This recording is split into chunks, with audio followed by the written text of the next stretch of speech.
everybody, my name is Zahra Maharani Wijaya and I come from Wijaya. On this occasion today, I'd be delighted to deliver a speech to you all on integrating climate change goals in developing economies. Without further ado, let's dive right in. The economy has always been one of the best benchmarks in measuring social adversities. For example, during this pandemic, we can see the rise in prices of healthcare and medicine as the need for them grows day by day. Due to e-learning and online learning, the prices of electronic goods, internet packets, and Wi-Fi have also seen a sharp increase.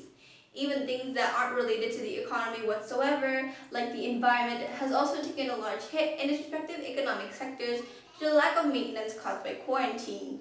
Therefore, we can conclude that right now, there is a negative chain reaction in our economy happening because of the pandemic. One sector collapses, and the other sectors follow along with them. Speaking of the environment, I'm sure you've all heard of climate change. The recent wildfires in the USA, the rare cyclones that are happening in Greece, and probably some other natural phenomena that you may have seen of or heard on the news, have all served to cement climate change's reality as something that is going to affect every single human being on this planet. Climate change was first acknowledged by the international community in 1988 and has since only gotten worse. Scientists predict that we only have until 2030, which is 10 years away, until the effects of climate change become irreversible and permanent, which means there is no going back. Therefore, we need to make a large change on a large scale in order to accommodate these new changes and in order to adapt to climate change. We would need to change our diets, our habits, and our lifestyles to suit these new changes. This change would also have to happen on a large scale. However, as some of you may have predicted, this amount of change, because it happens on such a large scale, is going to take money. Lots of it. Now, maybe finance won't be a problem for developed countries. As the name implies, they are developed countries that don't have to struggle with the same amount or degree of social and economic problems as developing countries. But it's a different story for developing countries who scientists predict will be hit the hardest by climate change. These developing countries are still burdened by social and economic problems such as poverty, malnutrition, lack of education, and other huge problems. So for these developing countries that already have to deal with the large amount of social and economic problems, how are they going to adapt to climate change? Where are they going to get the money to do it? And how are they going to maintain their economies in the process? Well, I'm glad you asked. The most urgent thing that we should address when fighting climate change is energy usage. About 80% of the world's energy consumption in 2017 was taken from non-renewable sources. The simple solution would be to invest in renewable energy, such as wind, solar, geothermal, hydroelectric, and even nuclear power. We need to transition from a fossil fuel-powered economy to a cleaner-powered economy that runs mainly on renewable energy. This is great news for developing countries, which are abundant sources of these previously mentioned renewable energy sources. We would have to switch all, if not most, of the industrial sectors in a developing country's economy and industries in order to run on renewable energy. Granted, not all industries can be switched to renewable energy. The mining industry and the aviation industry, for example, would have to stick with non-renewable energy until we can find a more viable solution for them. But if we can transition at least 50% of most developing countries to run on renewable energy, then that's already a huge step. So the first thing these developing countries should do is to support green energy and to switch from fossil fuels and non-renewable energy sources to greener energy sources. Okay, but where are they going to get the money to transition to use these new renewable energy resources? Well, fighting climate change doesn't only lend us benefits in the environmental sector, but it also lends us benefits in the economical sector. With a need for cheaper and more efficient technology to maximize these new untapped potentials, we're looking at a positive reaction with new job opportunities, new investors, and other positive reactions.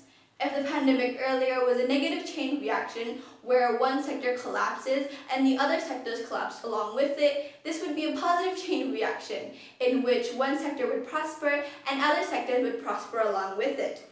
The availability of clean energy could also boost other sectors, such as education, transportation, agriculture, and even more.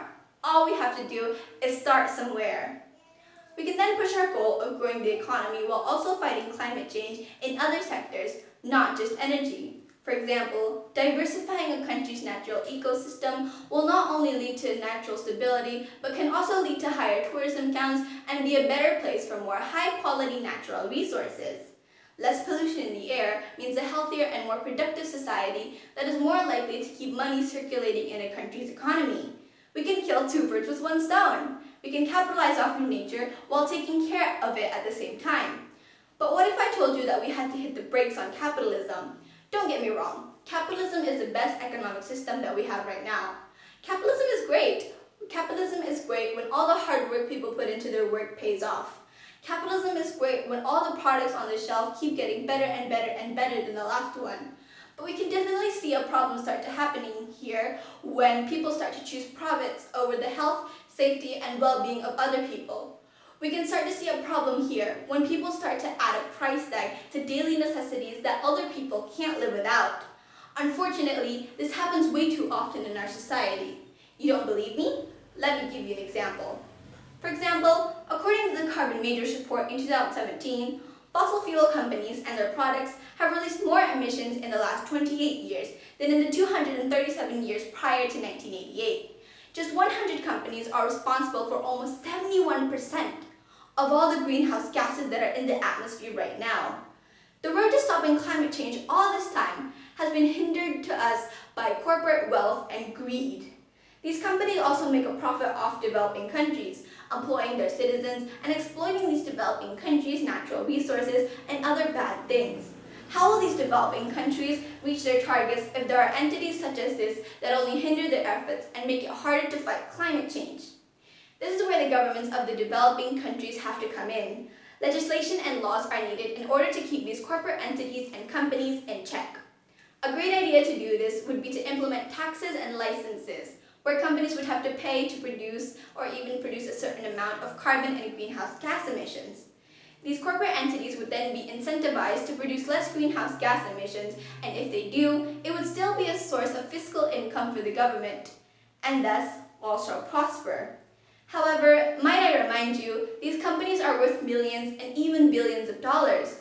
If you disagree, might I remind you that these companies can cut back on a few thousand or a few $1,000,000 just so that we don't choke to death on air pollution caused by their products. We deserve to live. Finally, it's also important to note that there is no one-size-fits-all plan for all the developing countries in the world. What could work for Ethiopia could be the worst plan for Cuba. The best plan for China could ultimately be the worst plan for Lithuania and set Lithuania back 100 years.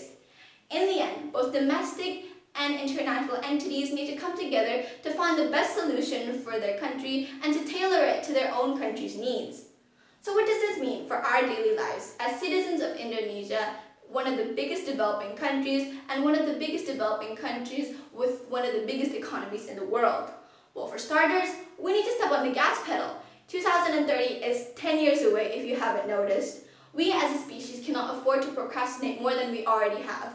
Change is needed now more than ever. Truthfully, money is an immortal matter that can be resurrected from the dead whenever we want it to. I don't think I can say the same for our planet. Remember everyone, there is no planet B. Thank you for this occasion and thank you for the time for allowing me to deliver my speech. I hope you guys took something important from my speech. Thank you very much. Goodbye!